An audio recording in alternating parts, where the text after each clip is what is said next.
Sir പോക്കി മുഖ്യമന്ത്രി എന്നും പറഞ്ഞിട്ട് ഞാനിതല്ലാതെ അറിയാതെ പയ്യല്ലേ അധിക പ്രായമുള്ളൂ പയ്യനാണ് എന്നോട് ചോദിച്ചത്.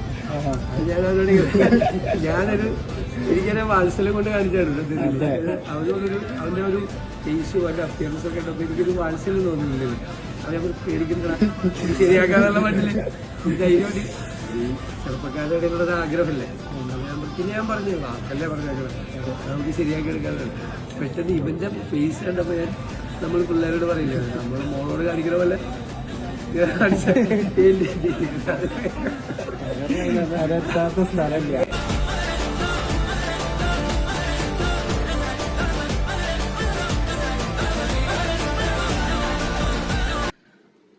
ഊക്കി മുഖ്യമന്ത്രി നല്ല പേരാണ്. കഴിഞ്ഞ മുഖ്യമന്ത്രിയായിട്ടുള്ള പിണറായി വിജയൻ ചിരിക്കില്ല, വി ഡി സതീശൻ ചിരിക്കും എന്നതാണ് ഇപ്പോഴത്തെ പ്രധാന ടാഗ് ലൈൻ. അതിൻ്റെ കൂടെ തന്നെ ഒരു ഊക്കി മുഖ്യമന്ത്രി. നമ്മളെല്ലാവരും കണ്ട ആ വീഡിയോ, അത് കോടിക്കണക്കിന് ആളുകൾ കണ്ടു. അത് ദേശീയ മാധ്യമങ്ങൾ വരെ പൂക്കി മുഖ്യമന്ത്രി എന്ന നിലയിലാണ് നമ്മുടെ ബഹുമാനപ്പെട്ട കേരളത്തിൻ്റെ പുതിയ മുഖ്യമന്ത്രി വി ഡി സതീശനെ പുകഴ്ത്തിയിട്ടുള്ളത്. പക്ഷെ ഒന്ന് രണ്ട് കാര്യങ്ങൾ എനിക്ക് ഇതിനകത്ത് ചോദിക്കാനും പറയാനുള്ളത് എന്താണെന്ന് വെച്ച് കഴിഞ്ഞാൽ, നന്നായിട്ട് അഭിനയിക്കാൻ അറിയാം വി ഡി സതീശന്.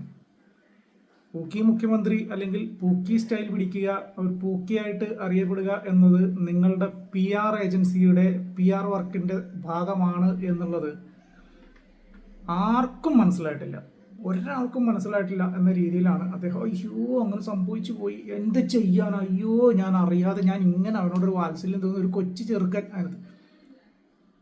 ഈ വി ഡി സതീശൻ എന്ന് പറയുന്ന കേരളത്തിൻ്റെ ബഹുമാനപ്പെട്ട മുഖ്യമന്ത്രിയോട് ഒരൊറ്റ ചോദ്യം: എങ്ങനെയാണ് മുഖ്യമന്ത്രി വാർത്താ സമ്മേളനം നടത്തുന്ന ആ ഹാളിനകത്തേക്ക് ഒരു കൊച്ചു ചെറുക്കന് ഒരു മൊബൈലും തൂക്കി പിടിച്ച് എങ്ങനെയാണ് അതിനകത്തേക്ക് കയറാൻ സാധിച്ചത് എന്നതാണ് എൻ്റെ പ്രധാനപ്പെട്ട ഒരു ചോദ്യം.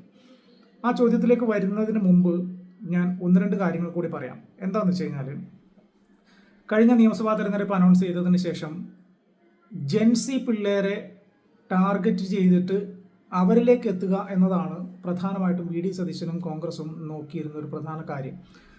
അതായത് ഈ ഇലക്ഷനൊക്കെ അനൗൺസ് ചെയ്തതിന് സമയത്ത് തന്നെ ഈ പറഞ്ഞതുപോലെ മോഡിഫിക്കേഷൻ, വാഹനങ്ങളുടെ മോഡിഫിക്കേഷൻ, വാഹനങ്ങൾ ഏറ്റവും കൂടുതൽ മോഡിഫൈ ചെയ്ത് ഉപയോഗിക്കുന്നത് ജെൻസി പിള്ളേരാണ്.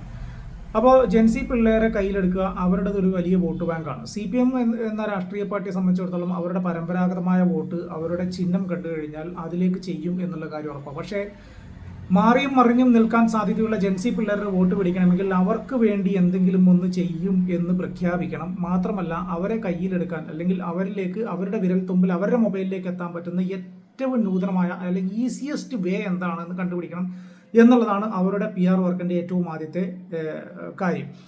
അങ്ങനെ ഒരു മുൻപൊരിക്കൽ വി ഡി സതീശൻ ഏതോ ഒരു കോളേജിൽ എവിടെയോ പോയി പ്രസംഗിച്ചപ്പോൾ രാഷ്ട്രീയം പറഞ്ഞ് പ്രസംഗിച്ച സമയത്ത് അവരാരും മൈൻഡ് ചെയ്തില്ല. അതേസമയം വൈബല്ലേ, സെറ്റല്ലേ എന്ന് ഒന്ന് രണ്ട് പദങ്ങൾ ഞാൻ പ്രയോഗിച്ച് കഴിഞ്ഞപ്പോൾ കുട്ടികൾ കൈയടിക്കാൻ തുടങ്ങി. കുട്ടികളുടെ ഇപ്പോഴത്തെ മൈൻഡ് അങ്ങനെയാണ് എന്ന് വി ഡി സതീശൻ മുൻപ് ഒരു ഇൻ്റർവ്യൂവിൽ പറഞ്ഞതായിട്ട് എനിക്കൊരു ഓർമ്മയുണ്ട്. അപ്പോൾ ഞാൻ പറഞ്ഞു വരുന്നത്, ആ കുട്ടികളുടെ മനസ്സിലേക്ക് എത്താൻ, അവരുടെ ആ ഒരു വൈബിലേക്ക് എത്തണമെങ്കിൽ ഇന്ന് ഇൻസ്റ്റാഗ്രാം എന്ന് പറയുന്ന സോഷ്യൽ മീഡിയ പ്ലാറ്റ്ഫോമാണ് ജെൻസി പിള്ളേർ ഏറ്റവും കൂടുതൽ ഉപയോഗിക്കുന്നത് എന്നറിയാം. ആ ജെൻസി പിള്ളേരുടെ ഇൻസ്റ്റാഗ്രാമിലൂടെ അവർ ഏറ്റവും കൂടുതൽ കാണുന്ന, ഏറ്റവും കൂടുതൽ ഫോളോവേഴ്സ് ഇല്ല ഒന്ന് രണ്ട് ഇൻസ്റ്റാഗ്രാം പേജുകൾ പണം കൊടുത്ത് PR വർക്കിൻ്റെ ഭാഗമായിട്ട് അവരെ എടുക്കുക. ഇവരുടെ എല്ലാ പ്രവർത്തനങ്ങളും ഏത് രീതിയിലാണോ വേണ്ടത് എന്ന് ഇവരുടെ PR ഏജൻസികൾ നിർദ്ദേശിക്കുന്ന അനുസരിച്ച് വീഡിയോ എടുക്കുക, കൊടുക്കുക. മലയാളത്തിൽ എൻ്റർടൈൻമെൻറ്റ് വാർത്തകൾ അല്ലെങ്കിൽ എൻ്റർടൈൻമെൻ്റ് ആയിട്ടുള്ള ആർട്ടിസ്റ്റുകൾ എവിടെ പോകുന്നോ, എവിടെ തിരിയുന്നോ, മറിയുന്നോ, നിൽക്കുന്നോ, പോകുന്നോ തുടങ്ങിയ എല്ലാതരം വീഡിയോകൾ, എന്തിന് ഒരുപാട് നടിമാർ പരാതി പറഞ്ഞിട്ടുള്ള ഒരു പേജാണ് നീലക്കുയിൽ എൻ്റർടൈൻമെൻറ്റ്സ്. അതുപോലെ തന്നെ മറ്റൊരു പ്രധാനപ്പെട്ട മലയാളത്തിലെ ഇൻസ്റ്റാഗ്രാം പേജുകളിലൊന്നാണ് ICG. ഈ രണ്ട് പ്രധാനപ്പെട്ട ചാനലുകൾ അല്ലെങ്കിൽ ഈ രണ്ട് പ്രധാനപ്പെട്ട പേജുകൾക്ക് ലക്ഷക്കണക്കിന് രൂപ കൊടുത്തിട്ടാണ് വി ഡി സതീശൻ ഈ വാർത്തകൾ ചെയ്തത് എന്നതാണ്, അല്ലെങ്കിൽ വി ഡി സതീശൻ്റെ പ്രചാരണങ്ങൾ ഇവർ കൂടുതലായിട്ട് കൈകാര്യം ചെയ്തത് എന്നതാണ് ഇപ്പോൾ പ്രധാനമായിട്ടുമുള്ള സംസാരം. അതിന് പ്രധാന കാരണങ്ങളുണ്ട്. ഇത്രയും നാൾ കഴിഞ്ഞ 10 വർഷക്കാലം, ഏകദേശം 10 വർഷത്തോളമായിട്ട് ഈ പറയുന്ന ഇൻസ്റ്റാഗ്രാം പേജുകൾ അല്ലെങ്കിൽ ഈ ഫേസ്ബുക്ക് പേജുകളെല്ലാം തന്നെ ലൈവായിട്ട് നിൽക്കുന്നുണ്ട്. ഈ കാലഘട്ടങ്ങളിലൊന്നും ഈ പറഞ്ഞതുപോലെ രാഷ്ട്രീയവുമായി ബന്ധപ്പെട്ടിട്ടുള്ള ഒരു വാർത്തകളോ ഒരു വീഡിയോകളോ ചെയ്യാതിരുന്ന ഈ മാധ്യമങ്ങൾ ഈ പ്രാവശ്യത്തെ തെരഞ്ഞെടുപ്പിൽ മാത്രം വി ഡി സതീശൻ്റെ 100 കണക്കിന് റീലുകളാണ് അവരിട്ടിട്ടുള്ളത്. നിങ്ങൾക്ക് അറിയാൻ പറ്റും, കഴിഞ്ഞ ഏറ്റവും ലാസ്റ്റായിട്ട് സത്യപ്രതിജ്ഞയുടേത് പോലും ഇവർക്ക് വിഷ്വൽ കിട്ടി, ഇവരത് അപ്ലോഡ് ചെയ്തിട്ടുണ്ട്. പ്രധാനമായിട്ടും നീലക്കുയിൽ എൻ്റർടൈൻമെൻറ്റ്സ്. നീലക്കുയിലിൻ്റെ കൊച്ചിയിൽ നിന്നുള്ള ഒരു ക്യാമറമാനെ തിരുവനന്തപുരത്ത് എത്തിച്ചിട്ടാണ് ഈ പറഞ്ഞ പൂക്കി സാധനം അവർ ചെയ്തിരിക്കുന്നത്. അത് കൃത്യമായിട്ടൊരു PR വർക്കിൻ്റെ ഭാഗമായിട്ട് ചെയ്തതാണ്. അതിൻ്റെ പ്രധാന കാരണങ്ങൾ അല്ലെങ്കിൽ കൃത്യമായ കാര്യങ്ങൾ ഞാൻ വിശദീകരിച്ചു തരാം. 1-2 കാര്യങ്ങൾ ഞാൻ ആദ്യം പറഞ്ഞ സാധനം, അതായത് മുഖ്യമന്ത്രിയുടെ പത്രസമ്മേളനം നടക്കുന്ന ഹാളിനകത്തേക്ക് പ്രവേശനമുള്ളത് അക്രഡിറ്റഡ് ജേർണലിസ്റ്റുകൾക്കാണ്. അതായത് സംസ്ഥാന സർക്കാർ അംഗീകരിച്ചിട്ടുള്ള PRD അംഗീകരിച്ചിട്ടുള്ള കാർഡുള്ള ജേർണലിസ്റ്റുകൾ അല്ലെങ്കിൽ PRD അക്രഡിറ്റേഷനുള്ള സ്ഥാപനങ്ങൾ അയക്കുന്ന പ്രതിനിധികൾക്ക് മാത്രമാണ് സെക്രട്ടേറിയറ്റിനകത്തോ അല്ലെങ്കിൽ ഈ പറഞ്ഞ മുഖ്യമന്ത്രി നടത്തുന്ന പത്രസമ്മേളനങ്ങൾക്കകത്തോ കയറാനുള്ള സാധിക്കുള്ളൂ. കാരണം കൃത്യമായിട്ടത് പറയാനുള്ള കാര്യം, 15 വർഷത്തോളം മാധ്യമ പ്രവർത്തനം വിവിധ ചാനലുകളിൽ നടത്തിയിട്ടുള്ള ഒരു വ്യക്തിയായതുകൊണ്ടാണ് ഞാനത് പറയുന്നത്. ആ വാർത്താ സമ്മേളനം നടക്കുന്ന ഹാളിനകത്തേക്ക് ഒരു കൊച്ചു ചെറുക്കൻ, വി ഡി സതീശൻ എന്ന് പറയുന്ന മുഖ്യമന്ത്രിയുടെ വാക്കി പറഞ്ഞ ഒരു കൊച്ചു ചെറുക്കൻ, അവനോട് എനിക്ക് ഭയങ്കര വാത്സല്യം തോന്നി. അത്ര വാത്സല്യം തോന്നാൻ മാത്രം പ്രായമുള്ള ഒരു കൊച്ചു ചെറുക്കൻ ഒരു മൊബൈലും തൂക്കിയിട്ട് എങ്ങനെയാണ് മുഖ്യമന്ത്രി വാർത്താ സമ്മേളനം നടത്തിയ ആ ഹാളിനകത്ത് പ്രവേശിച്ചത്?